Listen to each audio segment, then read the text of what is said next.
గోచార గ్రహ సంచారరీత్యా తులారాశి వారికి ఈ వారం జరగబోయే శుభాశుభ ఫలితాల విషయానికి వస్తే వీరికి ఎక్కువగా శుభాలే ఈ వారం ప్రాప్తిస్తాయి అని చెప్పవచ్చు. ఆదాయం ఆశాజనకంగా ఉంటుంది. మీరు అనుకున్నంతగా ఆదాయం కూడా ఈ వారం పెరుగుతుంది. చిరకాలంగా శత్రువులుగా భావిస్తున్న వారు కూడా ఈ వారం వీరికి స్నేహ హస్తాన్ని అందిస్తారు. ముఖ్యంగా భార్యాభర్తల మధ్య వివాదాలు తొలగి ఈ వారం మీరు కాస్త ఉత్సాహంగా సంతోషంగా గడుపుతారు. విద్యార్థులు కూడా కోరుకున్న అవకాశాలు దక్కించుకుంటారు.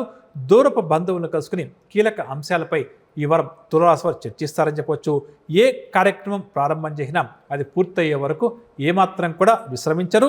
ముఖ్యంగా కుటుంబ వాతావరణం ఈ వారం వీరికి ప్రోత్సాహకరంగా ఉంటుంది. కొన్ని వివాహాది వేడుకలు లాంటి వాటికి సిద్ధమవుతారు.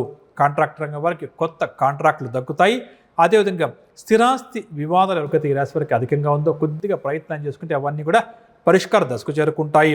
వాహన గృహయోగ సూచనలు కూడా ఈ రాశి వారికి కాస్త అధికంగా ఉన్నాయి. సంతాన పరంగా ముఖ్యంగా ఈ వారం ఈ రాశి వారు శుభవార్తలు అధికంగా అందుకుంటారు. ఈ వారం ఈ రాశి వారు తీసుకునే నిర్ణయాలపై సర్వత్రా కూడా ఆమోదం వ్యక్తమవుతుంది. కొన్ని ప్రధాన సమస్యల నుంచి బయటపడే అవకాశం ఉంది కాబట్టి అటువైపు ప్రయత్నించడం కూడా ఈ వారం ఈ రాశి వారికి చాలా మంచిది. వృత్తి ఉద్యోగ వ్యాపారస్తులకు ఈ వారం అంతా కూడా సజావుగా సాగుతుంది. ముఖ్యంగా వ్యాపారస్తులకు వ్యాపారాలు బాగా కూడా పుంజుకుంటాయి. రాజకీయవేత్తలు కళారంగం వారికి వ్యవసాయదారులకు ఐటీ రంగం వారికి మంచి విజయాలు వరిస్తాయి అని చెప్పవచ్చు. మహిళల ఆశలు కూడా నెరవేరే అవకాశం ఉంది. కాకపోతే ముఖ్యంగా ఈ వారం కాస్త ధన వ్యయం ఎక్కువగా ఉంటుంది. అంటే ఖర్చులను తగ్గించుకునే ప్రయత్నం చేయడం చాలా మంచిది. మనసు చంచలంగా ఉంటుంది. ఆరోగ్యం సహకరించక కొంత ఇబ్బంది పడాల్సి వస్తుంది.